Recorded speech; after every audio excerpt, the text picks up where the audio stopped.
Because this is really nice to just listen into, I think. Sure.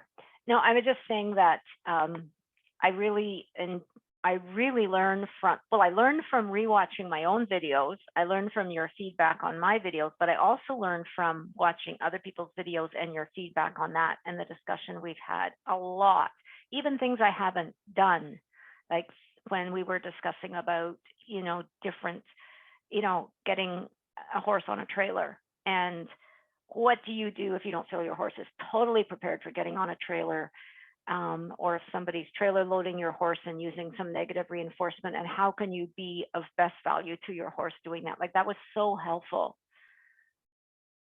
Thank you. Because Yeah, it's a and I real think, world. It's a real world we live in. and that's also, yeah, sometimes it was a little bit beyond the scope of the course, but still, like, like I cannot say for no, this is not in the course. It's just not But me. it Same with the emphasized, color distinction. I looked it up, like red and green. What colors can they distinguish? Because I didn't remember by heart. And so did you see that, Nikki? Yeah, I did. You know what? I I didn't even wondered about that. realize. I was like, oh. I'm trying to teach just new behavior, and you can't even see the color. Like, Okay, let's get back to Margaret. Sorry about that. sorry. No, that's okay. That's okay. But I think really, though, you always go back to basic principles of positive reinforcement and promoting the relationship with your horse and the connection, and keeping the horse relaxed and not letting it go towards threshold, and all these kinds of things, but especially the basic principles. And that is very helpful, because every situation you go back to that, and it makes me think in everything I'm doing. Good, excellent, well done. Because that is like, if you have those puzzles, you can solve anything. Like if your horse doesn't do anything, it's so important to realize, isn't he doing it because he's going away from movement energy, or because of going towards energy? He doesn't want to go in the trailer. Why not? Because his friends are there and he wants to go towards them, and therefore he doesn't go in the trailer. Or doesn't he want to go in the trailer because the trailer is the problem and he wants to move away from it? Because once you know what's going on in your horse, in your horse's mental state, or keep guessing, then you find a better solution to that situation. Because if he just doesn't want to leave his friends, well, if you put his friends out of sight, he can concentrate on the trailer, for instance. And those are simple things to do, instead of like, oh, my horse is not getting in the trailer, I'm putting more pressure on it, because then that pressure and that association gets maybe associated with the trailer, which then you create your own problem for the future, which happens all the time with traditional training. Nikki, I thought you were doing so well, and I really would like to say well done sticking to one exercise. That was also feedback for me.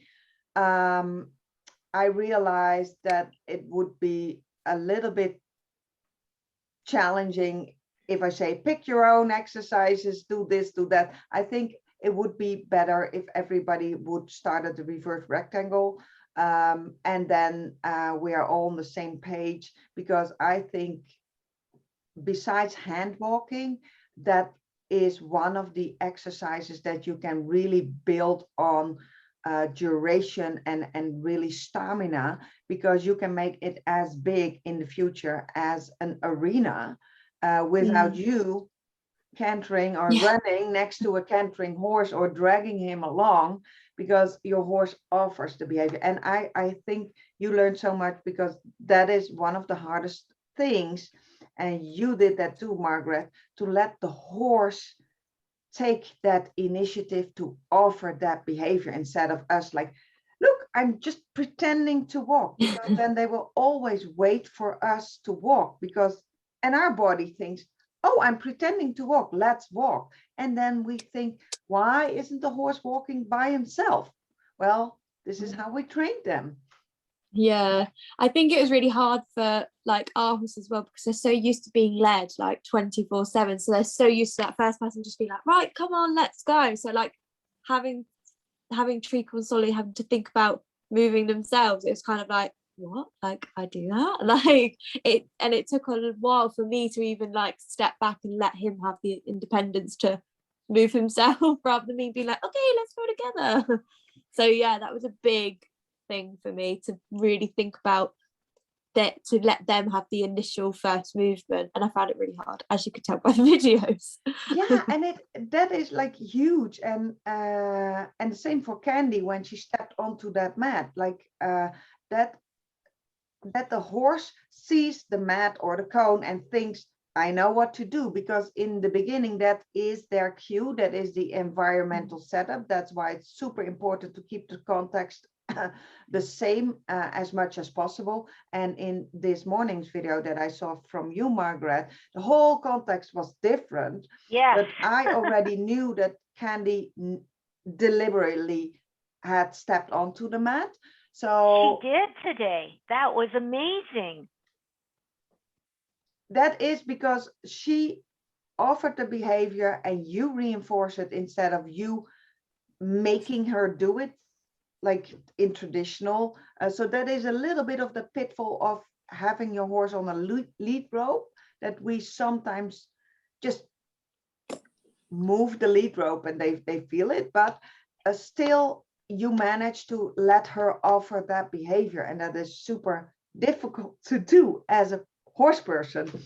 So those tiny things, those are the things that kept you from moving forward.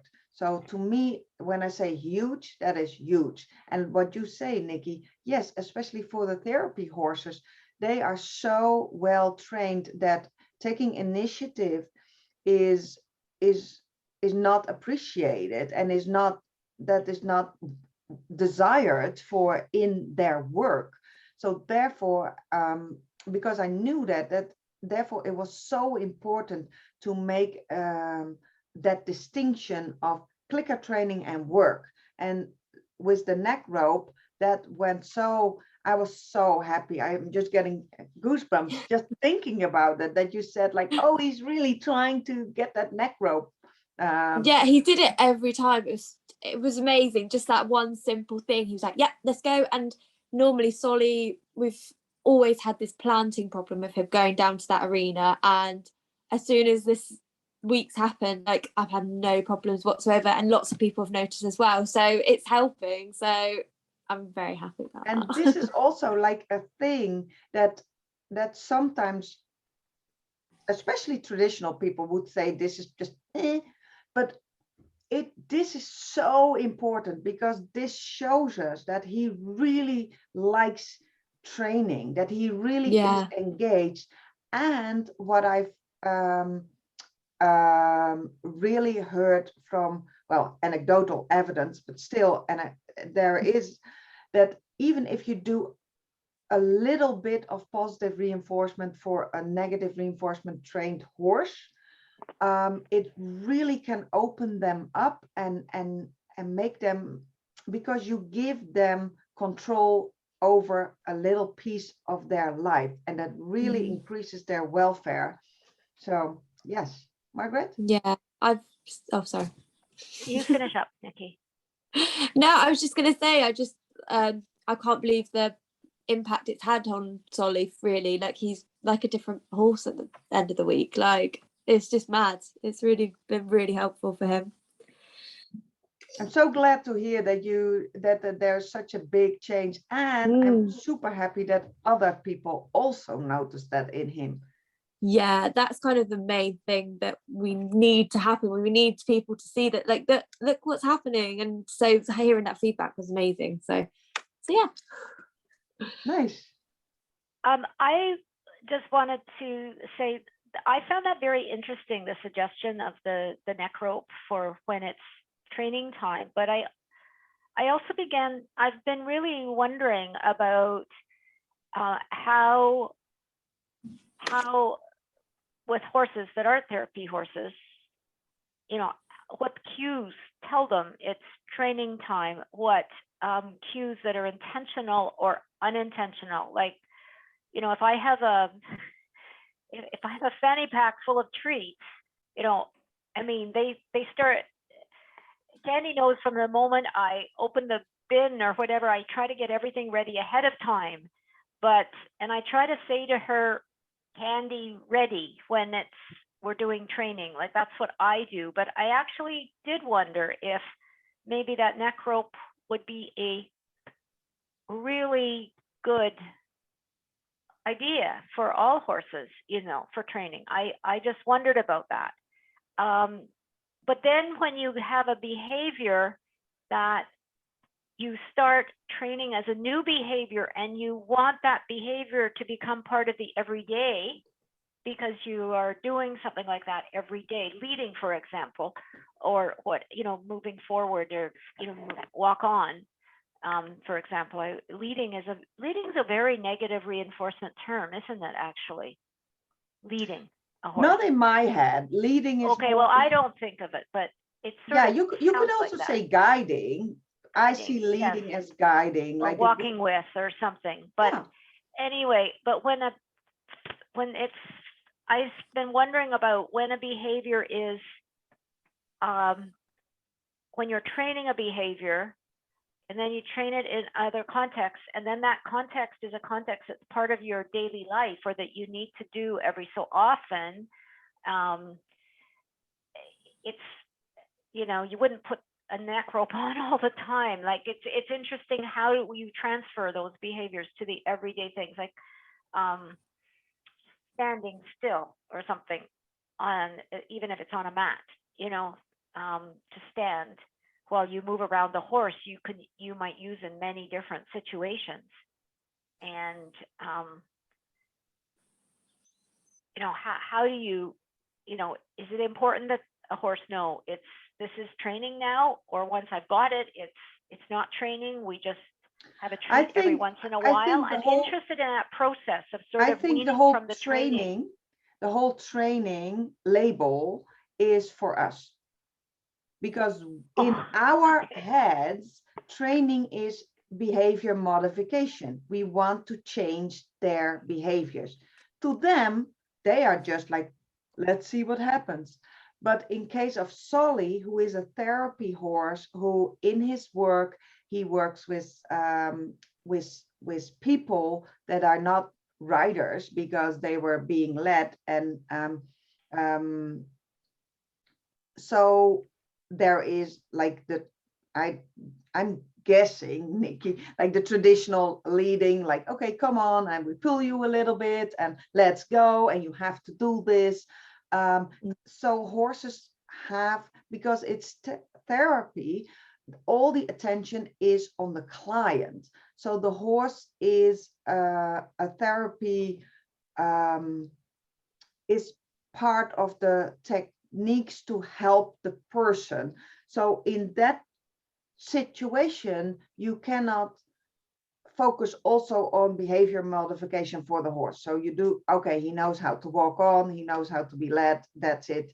But for the horse itself, that neck rope is giving information in this case, like, okay, now there will be a part that I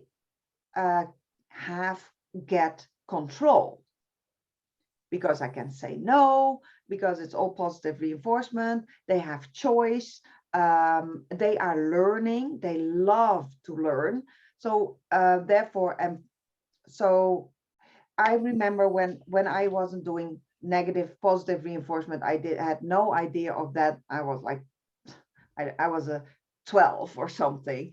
I already figured out, like, okay, when I have my pony in the arena and I chase him with the whip to exercise him, I leave his halter on.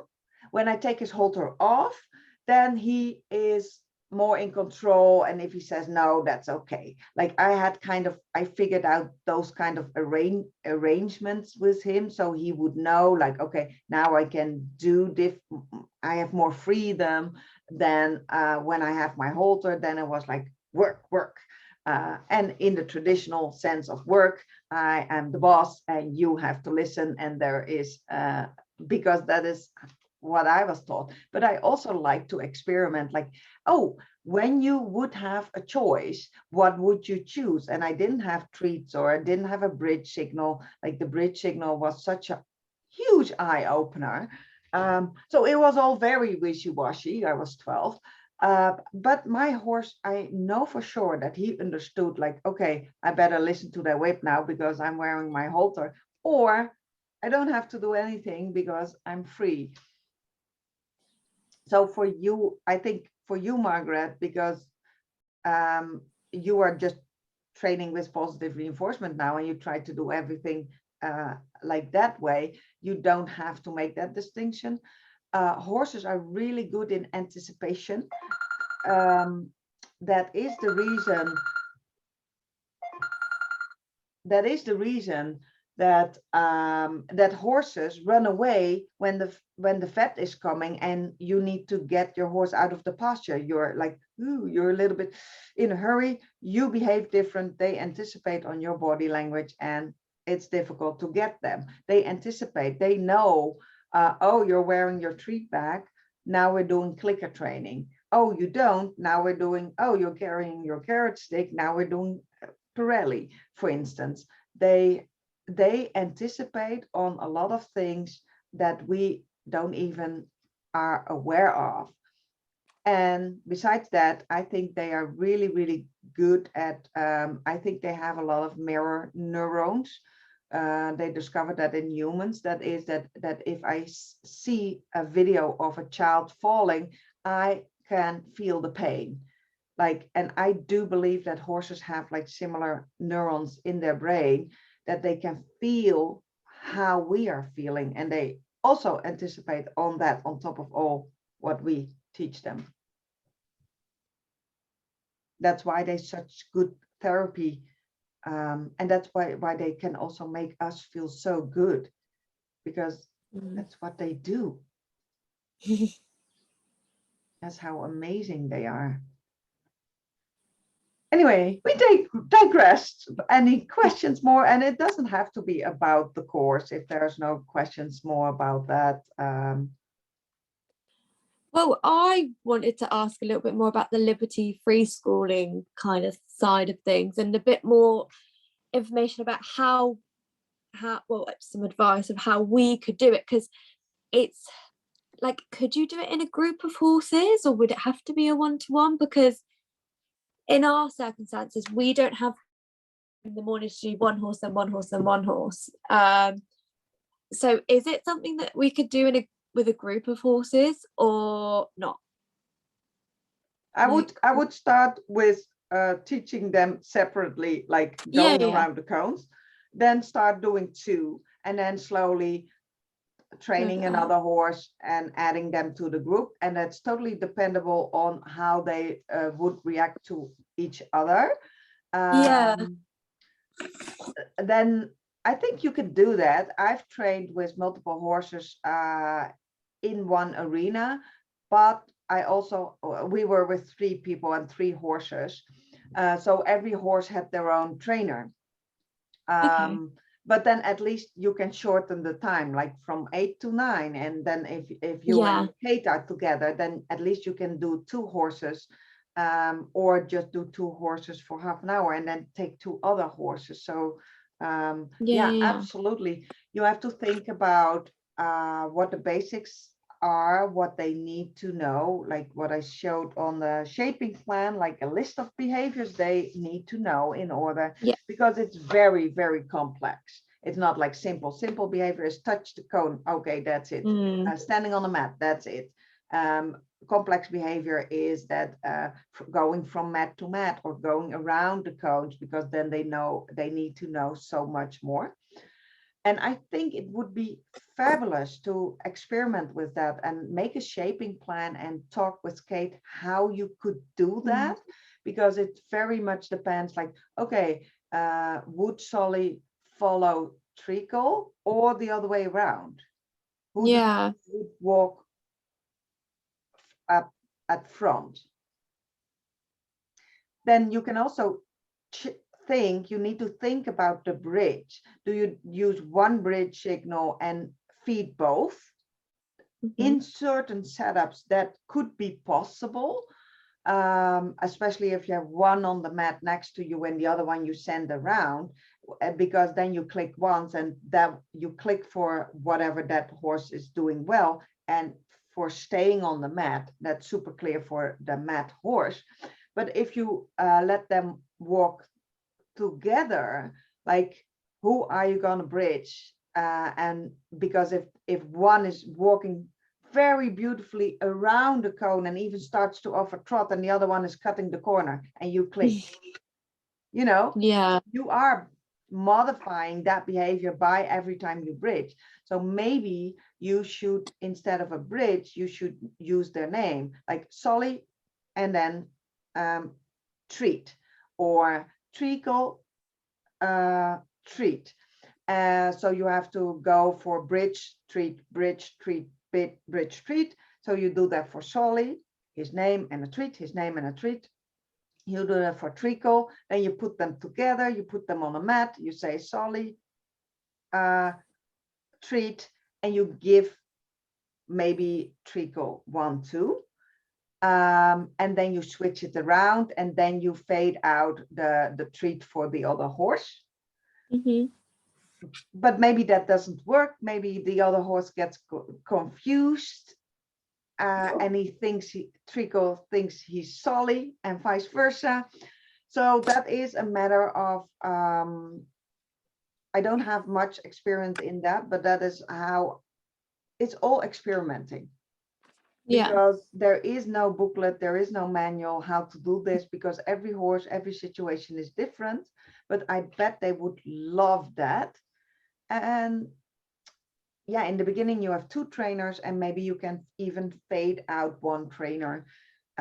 Sometimes I think for the stamina and for the workout, I think a lot of predictability, like in duration, like it's only 10 minutes, or like if you hand walk, like until the end of the road and back. So in the beginning, to make movement less aversive, give them a lot of information. Because if they don't know, like, okay, we are doing this, and maybe I have to do this for hours, and I don't like that. Or they know, okay, it's a short amount of time, and they are so excellent in anticipating. Horses also know, for instance, riding horses, okay, I'm getting whipped now, but I also know the riding lesson is only 50 minutes, and then I can go back to my stall and do nothing again. So yeah, and if you can just build it like a slow amount of time that you really ask exercise from them, and then do something really wonderful for them, that they also learn to anticipate, okay, the exercise is maybe aversive, but they also will learn over time that the more they exercise, the better they feel, because that is just proven. Like if you move, you feel better.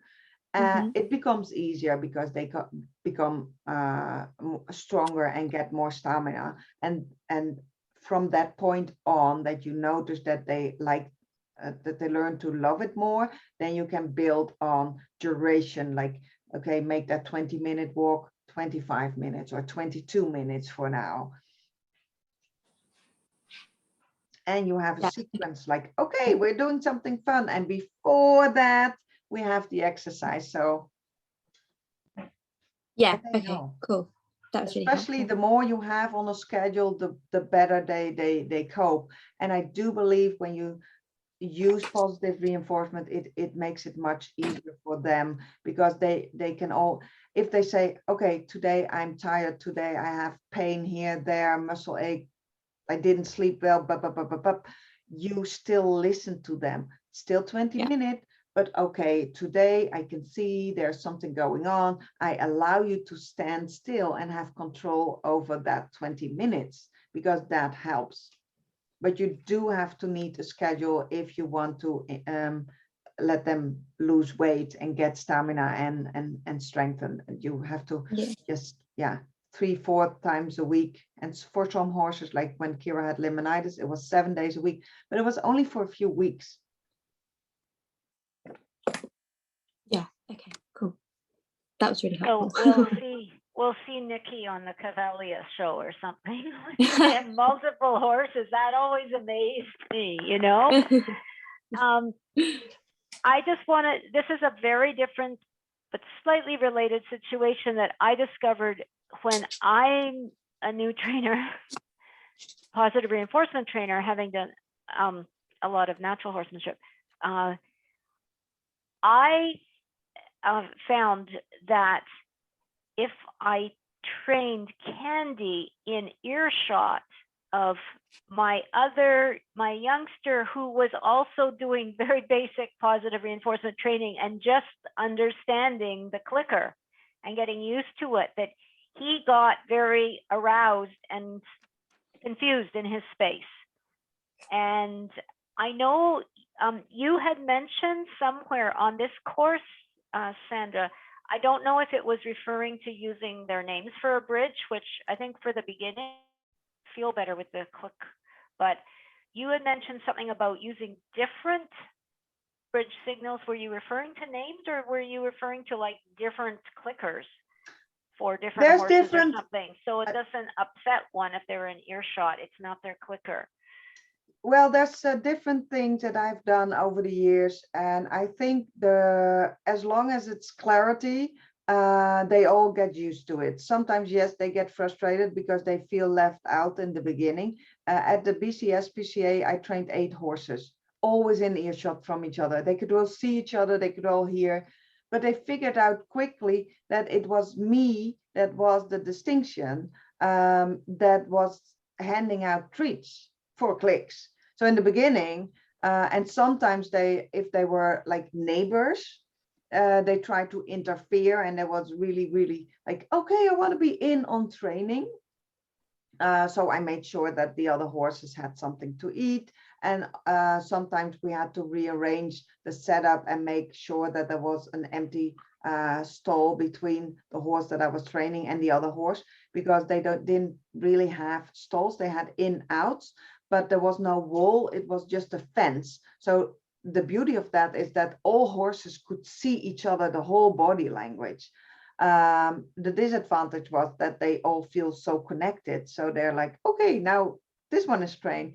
But I just figured out I did just a sequence. I started at stall number 1, stall number 2, stall number 3. So I just went down the line. So the last one, he just knew that he would get his turn. And the first one knew, okay, I have trained, now it's over. And I was just very consequent. I tried to give them as much as information to tell them, only when you're with me, the click means something. I've trained with friends, with all our horses together. In the beginning, they were very confused. I hear a click, and then they were looking at me like, what? And we tried to use different clickers, so there would be different bridge sounds. But in the end, it didn't matter. They all learned that they had to pay attention to the trainer.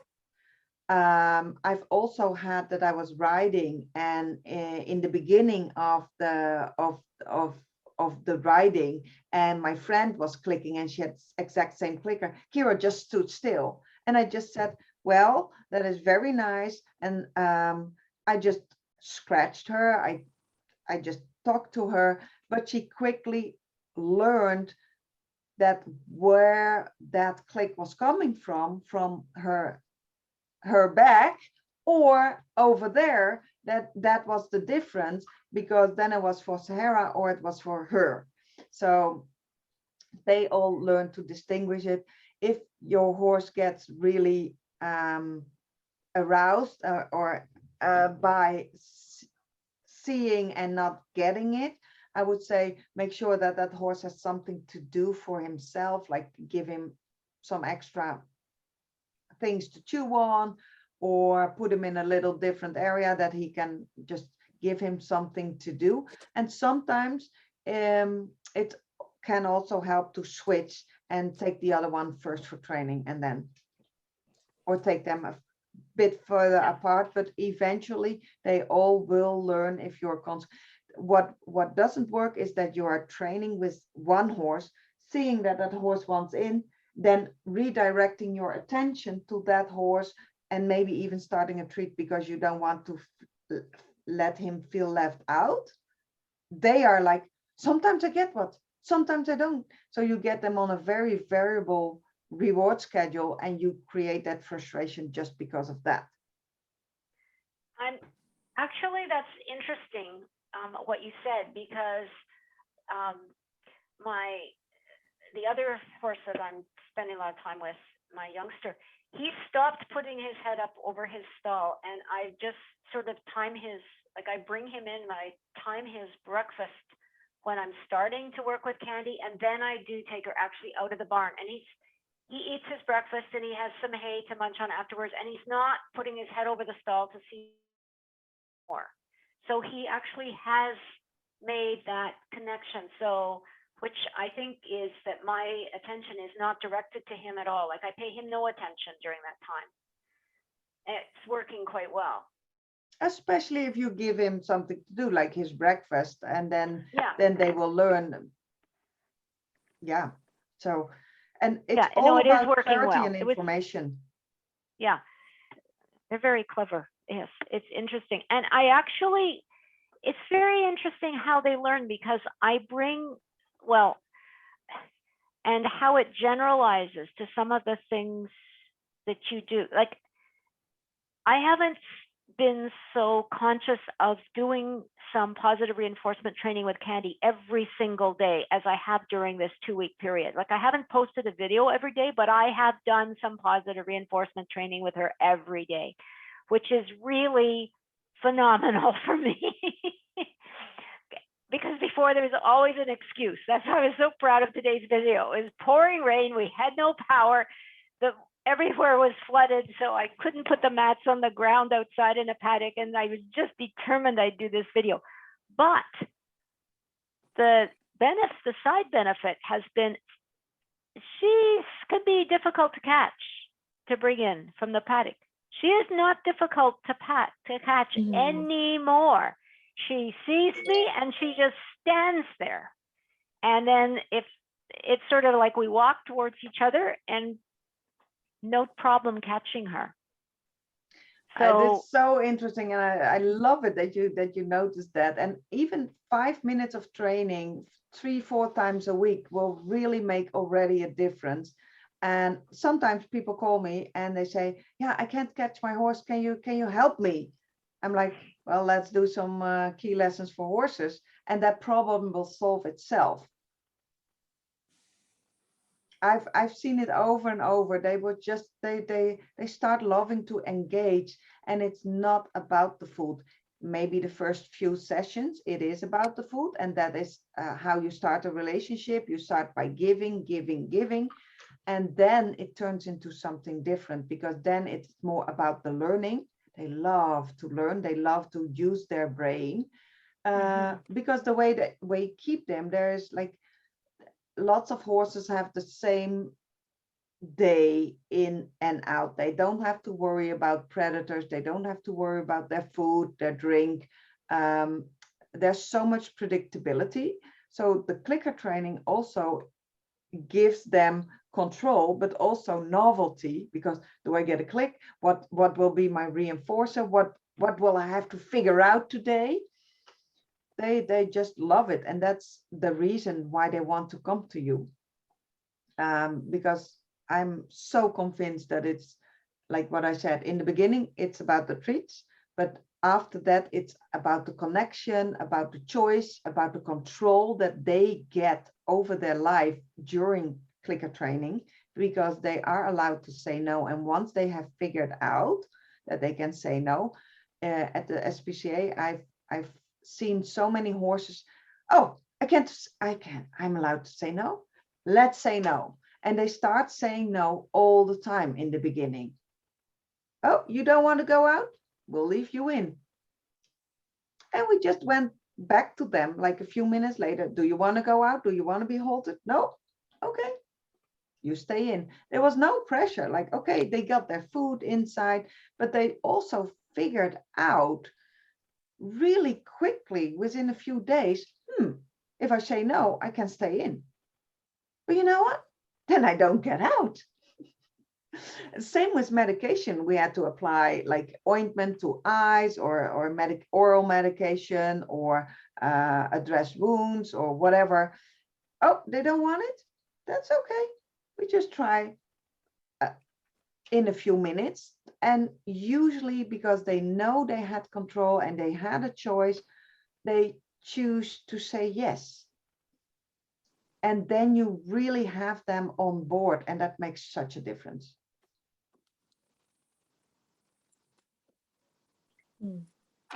Yeah, so much, like those are just such basic principles that I think that's been the biggest take-home message from these 2 weeks.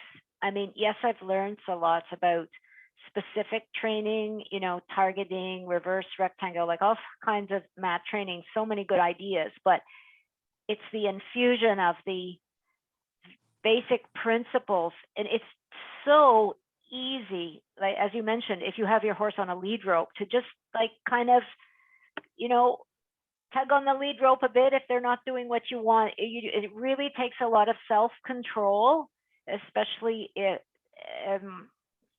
having done, you know, traditional training and natural horsemanship training. Takes a lot of self-control to realize, no, I have to allow that horse to make the choice. I have to wait. I have to be patient. I just have to stand there and breathe and wait till that horse shows me if they're going to do this or what, you know, what they want to do. It's really a big shift. And I'm so glad that you really pointed that out, which I think was at the beginning of this past week.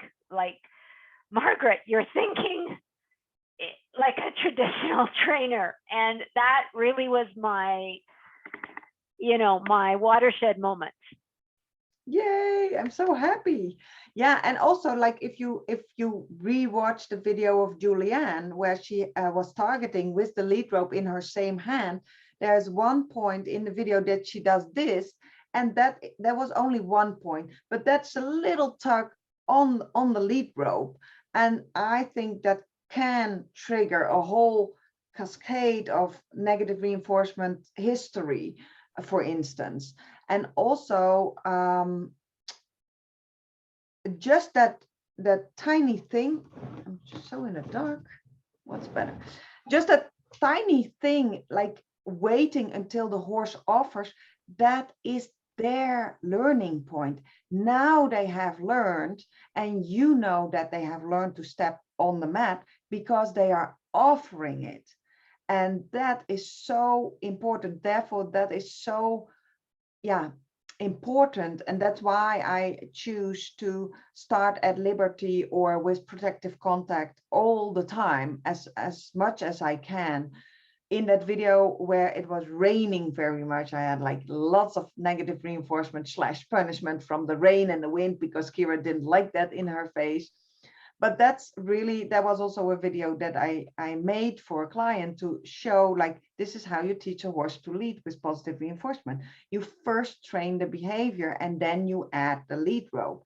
Because, and you could see also in that video, like in the beginning, Kira walked in front of me because she wanted to go to the mat. And as soon as I clicked on that lead rope, she started to walk behind me.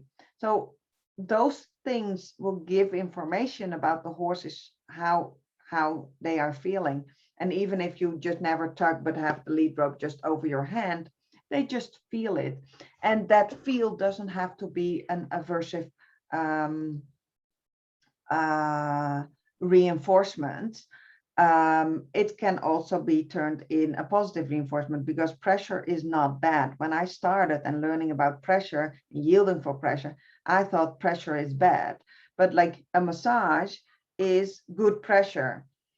Or if you're dancing, like ballroom dancing, and you have somebody who can really lead, they will guide you through the moments without it being aversive. On the other hand, if a stranger in the city just grabs me and tries to ballroom dance with me, no, It's very aversive. I wouldn't like that at all. So it's also the context, who's doing what, and pressure is not bad. And it's the association that the learner made with that particular pressure or touch that is the key.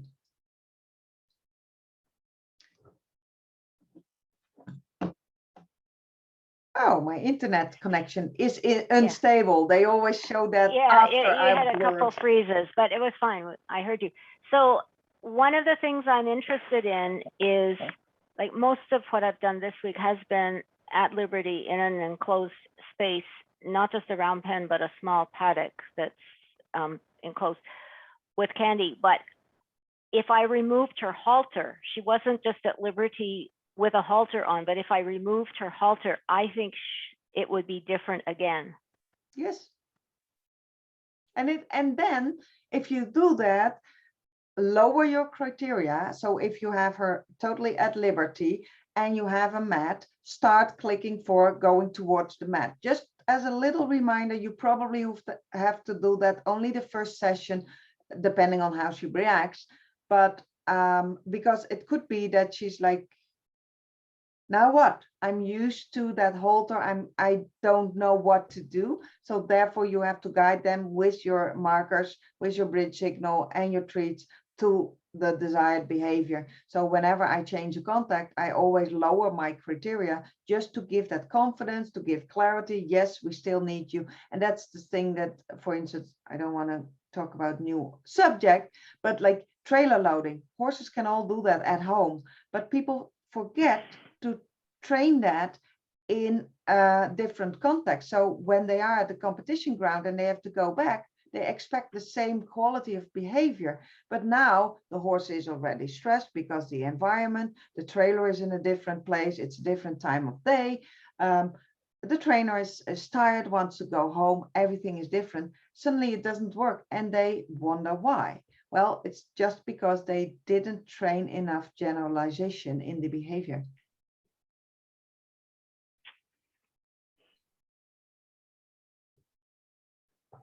So if that, so if you start doing that without a halter, lower your criteria, go through the basic steps again. So Candy will get lots of information and confidence, and then she will be happy to do that for you.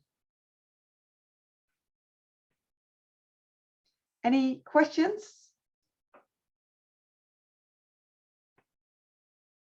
I'll be sending out, I will make a short review for everybody to give me a feedback.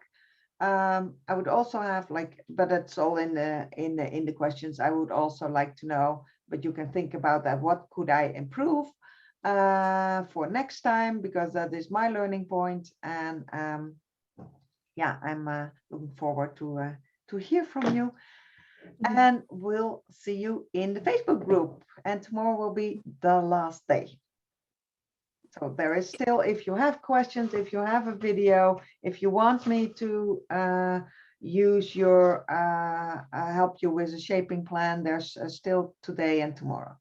And then the Facebook group with all the replays will stay open until the last day of September. So there's still, if you want to watch through the 3 hours of the first training, you will hear different things though. Okay, well, happy horse training. Thank you so much for being here. And thank you. Have a great day. Bye. Bye. Bye.